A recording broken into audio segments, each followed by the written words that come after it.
Electric rays have patches of modified muscle cells called electroplaques that make up an electric organ. These generate an electric gradient, similar to the normal electric potential across most cell membranes, but amplified greatly by its concentration into a very small area. The electricity can be stored in the tissues, which act as a battery. The battery can be discharged in pulses. A ray can emit a shock into the body of a prey animal to stun it and make it easier to capture and eat, or into the body of a predator. Lesser electric ray is nocturnal. It remains motionless during the daytime, and forages for food in the substrate at night. It is a sluggish swimmer and maintains a territory in the surf zone of the beach. Females mature at the age of 2 and produce as many as 20 live young at a time.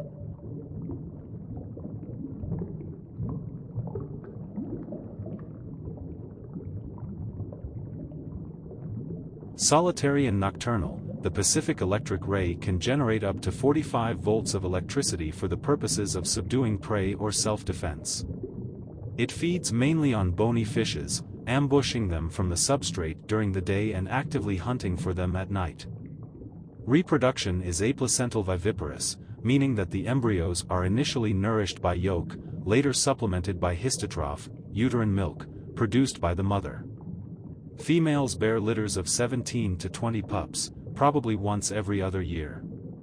Care should be exercised around the Pacific electric ray, as it has been known to act aggressively if provoked, and its electric shock can potentially incapacitate a diver. It and other electric rays are used as model organisms for biomedical research. The International Union for Conservation of Nature has listed this species under least concern, as it is not fished in any significant numbers.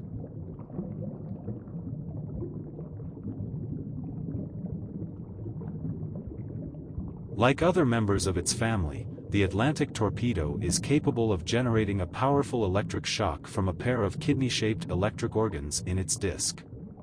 These organs comprise 1/6 of the ray's total weight and contain around 500,000 jelly-filled electric plates arranged in an average of 1025 to 1083 vertical hexagonal columns.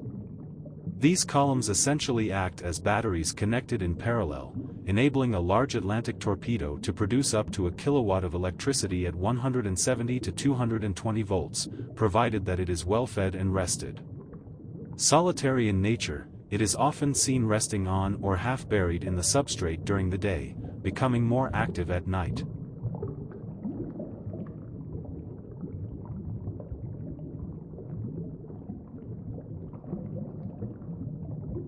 The black-shin guitarfish swims slowly over sandy and muddy stretches of seabed, foraging for shrimps, crabs, other crustaceans, squid, and mollusks.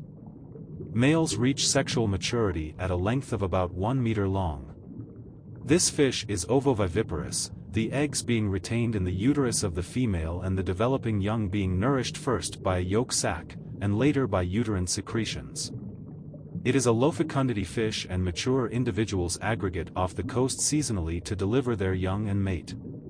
At this time, they are particularly vulnerable to fishing activity. This species is particularly valued for its fins, which sell at a high price, but the fish are also used for food. They are caught by trawling and gill nets in artisanal fisheries and as bycatch during industrial shrimp fishing. The eggs of the Brazilian guitarfish are contained within a casing and remain dormant inside the female until she returns to the warm, shallow waters of the inner continental shelf in November. The young develop inside the female, at first obtaining nourishment from their yolk sacs, and later from maternal uterine secretions. They grow from a length of about 1 centimeter in December to about 30 centimeters in February when they are born. The females mature at about 4 years of age, and litter sizes range from 4 to 12, with larger fish having larger litters. The inner shelf provides important nursery areas for the young fish. Here both females and juveniles are particularly susceptible to being caught by pair trawling and beach seine netting. Most of the catch is pregnant females.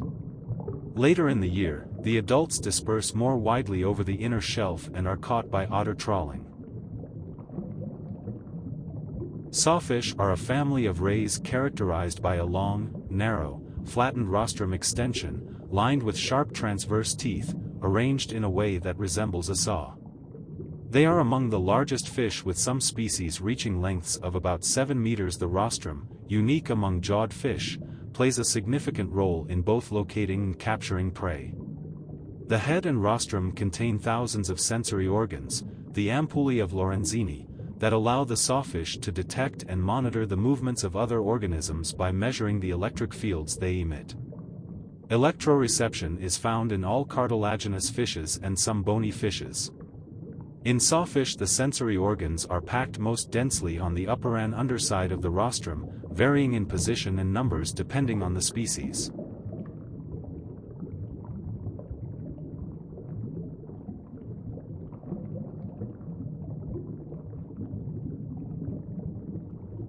Old stories often describe sawfish as highly dangerous to humans, sinking ships and cutting people in half, but today these are considered myths and not factual. They are actually docile and harmless to humans, except when captured, where they can inflict serious injuries when defending themselves by thrashing the saw from side to side.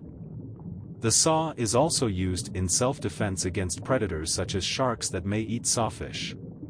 In captivity, they have been seen using their saws during fights over hierarchy or food.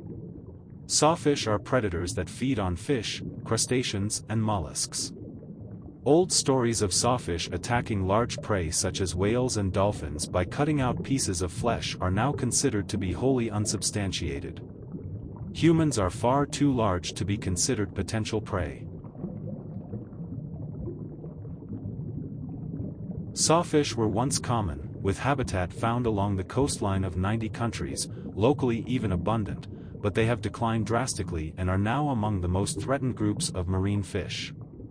Sawfish and their parts have been used for numerous things. In approximate order of impact, the 4 most serious threats today are use in shark fin soup, as traditional medicine, rostral teeth for cockfighting spurs, and the saw as a novelty item. Despite being rays rather than sharks, sawfish have some of most prized fins for use in shark fin soup. Although fishing is the main cause of the drastic decline in sawfish, another serious problem is habitat destruction.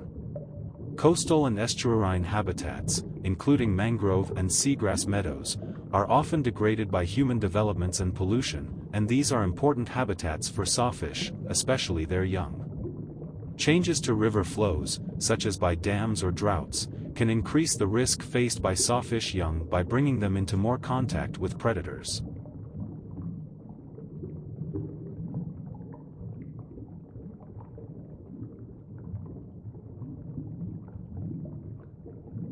Long flattened snouts lined with pointy tooth-like denticles have convergently evolved at least 3 separate times in cartilaginous fish, in modern saw sharks and sawfish, and in the extinct saw skates.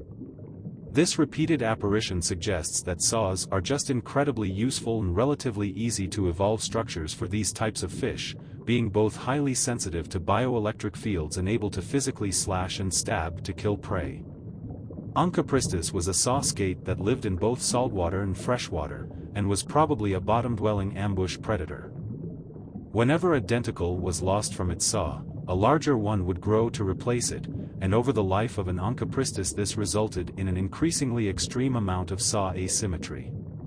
It's not clear if the asymmetry gives any sort of advantage to these fish, but if nothing else it probably doesn't cause them any disadvantage, so there's no evolutionary pressure to stay more symmetrical.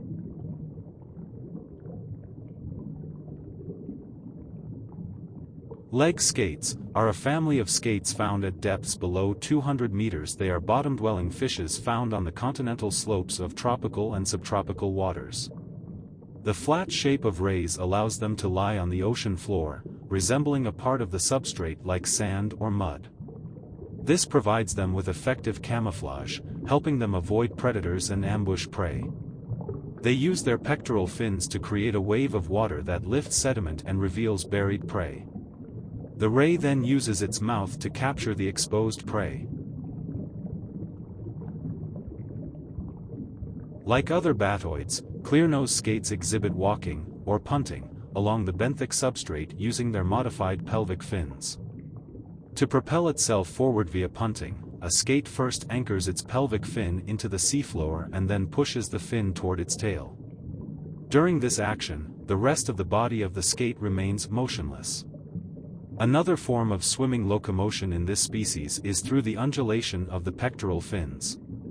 Orientation and position of the skate, whether during swimming, punting, or hunting, is determined using neuromasts, which are a primary component of the lateral line.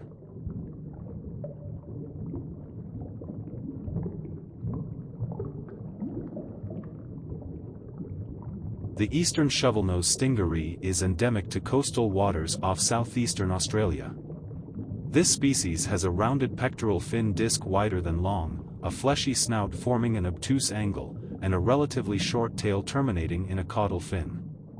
Its nostrils have prominent lobes on their outside rims and a skirt-shaped curtain of skin with a strongly fringed trailing margin between them. The dorsal coloration is mostly plain brownish, occasionally with a scattering of darker and/or lighter spots. One of the larger stingarees, it can grow to at least 80 centimeters long. Preying mainly on polychaete worms, it is rather common in very shallow, coastal bays over fine substrates, though it does range to a depth of 120 meters or more. Reproduction is aplacental viviparous, with the females supplying their unborn young with histotroph. This species is caught incidentally by inshore commercial fisheries using seine nets and bottom trawls, and may be additionally impacted by habitat degradation and invasive species. The smoothly rounded, flexible margins of the striped stingaree's disc give it superior agility compared to most other rays, allowing it to dart unencumbered through structurally complex terrain and vegetation. It often seeks shelter beneath patches of seagrass, but has also been observed resting in the open or buried in sand. Little is known of its natural history. Reproduction is presumably aplacental viviparous like other stingrays. Males attain sexual maturity at around 35 centimeters long. Its tail terminates in a relatively large leaf-shaped caudal fin, and bears a small dorsal fin just before the stinging spine.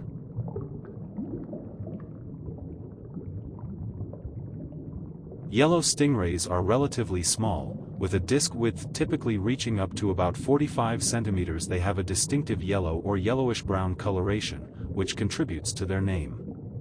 They are bottom dwellers, often burying themselves in the substrate to camouflage and avoid predators. They are generally nocturnal, becoming more active during the night. Their diet consists of various small invertebrates, crustaceans, and mollusks that they find in the sand or mud. Like many rays, they are ovoviviparous, meaning that they give birth to live young ones. The embryos develop inside eggs within the mother's body before being born. They have a venomous spine at the base of their tail. This spine is used for defense and can cause painful stings if stepped on or touched.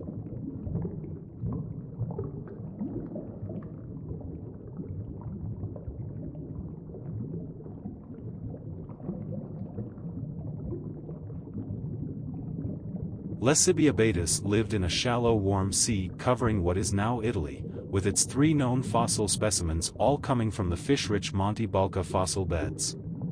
It had a round pancake-like body similar to many modern seafloor-dwelling stingrays, but uniquely it was also almost tailless, with only a tiny, slender, stingless tail.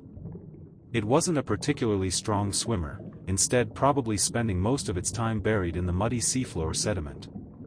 When on the move it likely swam along just above the surface of the seafloor using undulations of its fins, foraging for smaller bottom-dwelling animals like worms, mollusks, crustaceans and fish.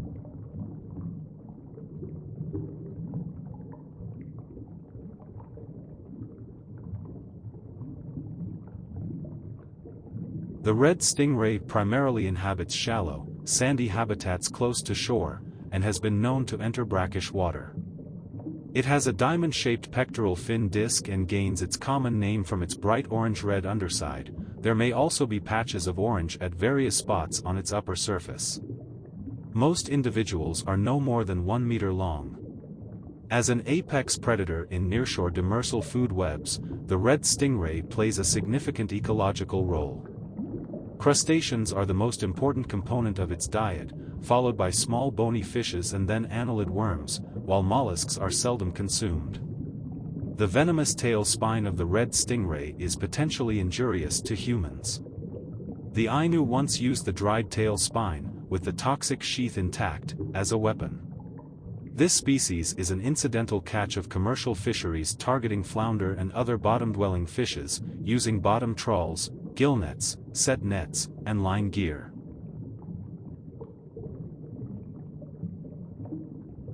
The rough-tail stingray typically inhabits sandy or muddy areas with patches of invertebrate cover. At a depth of 15 to 50 meters it is seasonally migratory, overwintering in offshore waters and moving into coastal habitats for summer. The largest whiptail stingray in the Atlantic, it grows up to 2.6 meters across and 360 kilograms in weight.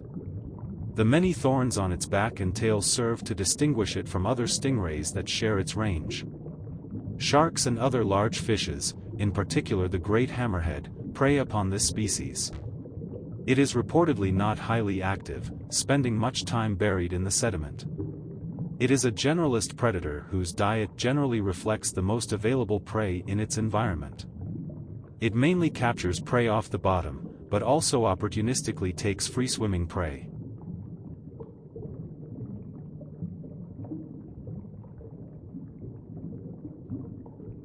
The largest freshwater fish and the largest stingray in the world, this species grows up to 2.2 meters across and can reach up to 300 kilograms in weight. It has a relatively thin, oval pectoral fin disc that is widest anteriorly, and a sharply pointed snout with a protruding tip. Its tail is thin and whip-like, and lacks fin folds. This species is uniformly grayish-brown above and white below. The underside of the pectoral and pelvic fins bear distinctive wide, dark bands on their posterior margins. Bottom-dwelling in nature, it inhabits sandy or muddy areas and preys on small fishes and invertebrates. This species faces heavy fishing pressure for meat, recreation, and aquarium display, as well as extensive habitat degradation and fragmentation.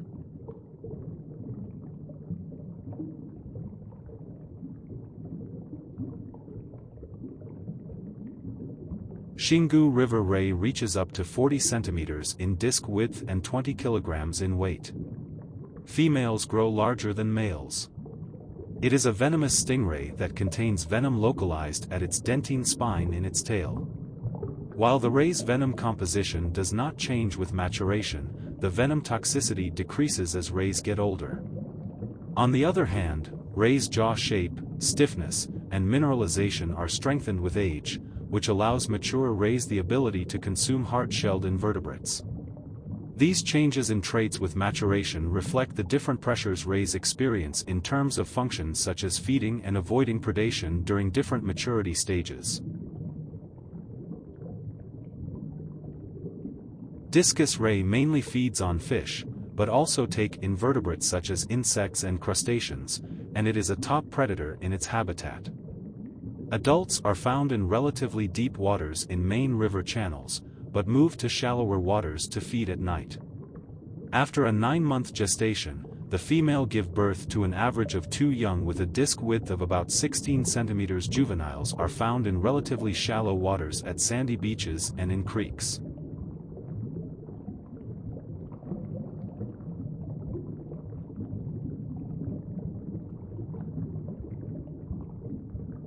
Butterfly rays have a flattened body with pectoral fins that are greatly expanded and often have a wing-like shape, resembling butterfly wings.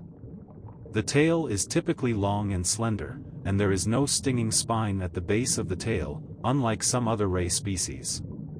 They are primarily found in tropical and subtropical waters around the world. These rays are generally bottom dwellers, spending much of their time on the ocean floor.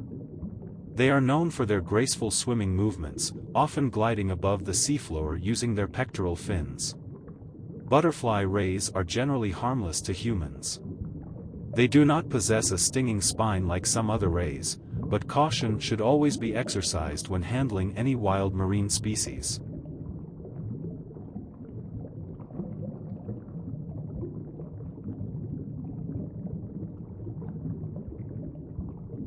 Unlike the rays seen earlier in the video, which primarily inhabit the seabed in continental waters, the rays that follow have adapted to the open expanses of the oceans. They swim in the water column, feeding on freely swimming organisms, far from the seafloor. Long-headed eagle rays have a prominent cephalic fin attached to the snout, projecting up and away from the head. Eyes are located laterally on the dorsal side of the head. Spiracles are located posterior to the eyes. Commercial fisheries that net and trawl in these habitats will often inadvertently catch long-headed eagle rays but will seldom release them back into their environment. Bycatch will often be discarded or sold at local fish markets. Additionally, because long-headed eagle rays are so common in estuarine habitats, they are particularly susceptible to the anthropogenic pollutants, toxic chemicals, heavy metals, and pathogens that accumulate there as a result of discarded byproducts of civilization. Spotted eagle rays prefer to swim in waters of 24 to 27 degrees Celsius. Their daily movement is influenced by the tides. One tracking study showed that they are more active during high tides. Uniquely among rays, they dig with their snouts in the sand, surrounding themselves in a cloud of sand that spews from their gills. They also exhibit two motions in which the abdomen and the pectoral fins are moved rapidly up and down, the pelvic thrust and the extreme pelvic thrust. The pelvic thrust is usually performed by a solitary ray, and repeated 4 to 5 times rapidly. The extreme pelvic thrust is most commonly observed when the ray is swimming in a group, from which it will separate itself before vigorously thrusting with its pectoral fins. The rays also perform dips and jumps. In a dip the ray will dive and then come back up rapidly, perhaps as many as 5 times consecutively. When in shallow waters or outside their normal swimming areas, the rays are most commonly seen alone, but they do also congregate in schools.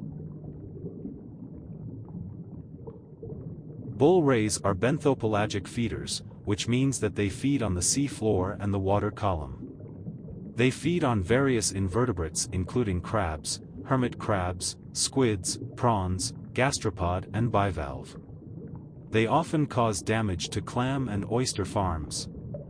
This fish is named the bull ray because of the shape of its head, and it is sometimes called the duckbull ray in South Africa for its long, flat, round snout. With a low fecundity of 3 to 4 pups per litter and a long gestation of 6 to 12 months, this species has a very sensitive life history. Very little is known concerning the ecology and its behavior, however it is part of the coastal marine megafauna. Bull rays can be considered as giants of the shallow waters. The ornate eagle ray has a maximum size of around 2.4 meters in disc width and a clearly distinct pattern of reticulate dark lines and rings on its back. If the extremely long tail is unbroken, it can considerably add to the maximum body length of 4 meters. Lacking a spine on the tail, it is deemed harmless to humans. This species is viviparous, which means the egg is hatched inside the mother and its live birth is done, and about 4 to 6 pups are usually born and no parental care is done, so the pups are born and ready to fend for themselves. Even though this species may have no barb on its tail, it has the ability to jump just like the spotted eagle ray and is able to swim fast to get away from predators such as the great hammerhead shark, blacktip reef shark and the tiger shark.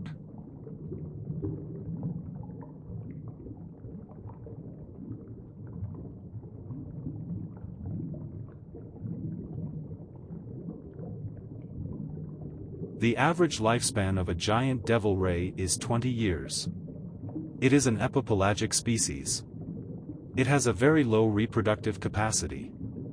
This means that the species gives birth to a single offspring at unknown intervals. The species is ovoviviparous. The young hatch from their eggs inside the mother's body and emerge later when they are more fully grown. It can be predicted that at the rate that its population is declining now, the population will decline by at least 50% in the next 60 years. This is due to a number of threats, including the poor likelihood of recovering from declining populations. Devil rays feed on planktonic crustaceans and small schooling fish, which are funneled into the mouth with cephalic flaps. When these flaps are rolled up, they look like horns, giving the animal a devil-like silhouette. It has a limited range and a low rate of reproduction. As a result, it is sensitive to environmental changes. Its population trend is decreasing. Most of the information on the giant devil ray has been gathered through bycatch data because the species has a high bycatch mortality.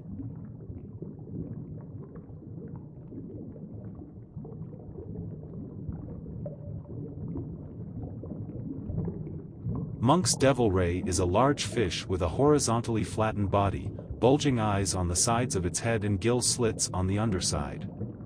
It grows to a width of up to 1 meter, making it the smallest species of devil ray.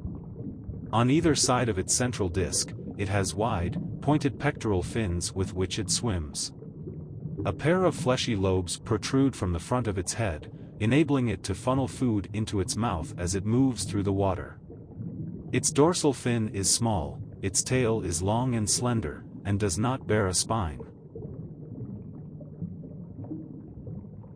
The giant oceanic manta ray has one of the largest brains, weighing up to 200 grams, and the largest brain-to-mass ratio of any fish. It heats the blood going to its brain and is one of the few animals that might pass the mirror test, seemingly exhibiting self-awareness. About 27% of their diet is based on filter feeding, and they will migrate to coastlines to hunt varying types of zooplankton. When foraging, it usually swims slowly around its prey, herding the planktonic creatures into a tight group before speeding through the bunched-up organisms with its mouth open wide.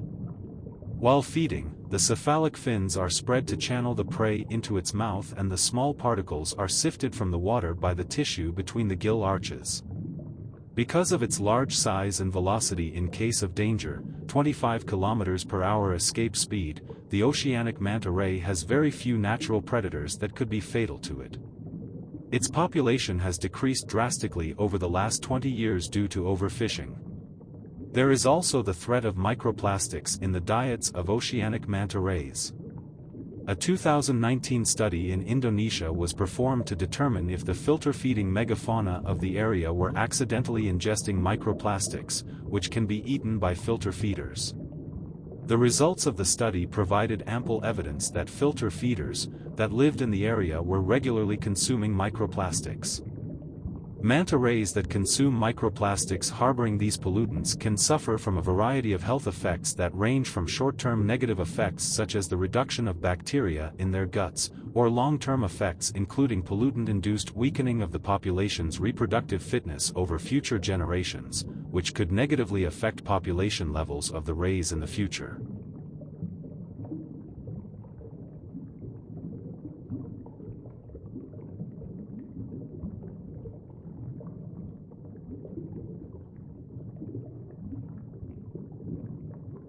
The flapnose ray faces extensive fishing pressures, with both targeted and bycatch capture, across the entirety of its range.